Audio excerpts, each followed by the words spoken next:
बिस्मिल्लाहिर्रहमानिर्रहीम। अस्सलामु अलैकुम वरहमतुल्लाहि वबरकातुहू। रूहानी टीवी में आपको वेलकम करते हैं। आज की इस नई वीडियो में हम शादी के लिए मुजर्रब वजीफ़ा बताने जा रहे हैं। जिनके अच्छे रिश्ते नहीं आते उनके लिए सिर्फ 21 दिन ये वजीफ़ा पढ़ें, इंशाअल्लाह ताला उम्मीद भर आएगी। वजीफ़ा ये है, बिस्मिल्लाहिर्रहमानिर्रहीम। वल्लज़ी खलक़ मिनल माइ बशरन फजअलहु नसबन व सिहरन व कान रब्बुका क़दीरा। ये सूरह फुरकान की 54 नंबर आयत है।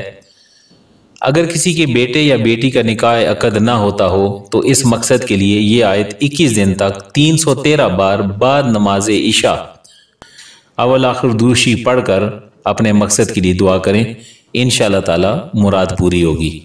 उम्मीद है कि आपको इस वीडियो से फ़ायदा हुआ होगा। अस्सलामु अलैकुम वरहमतुल्लाह।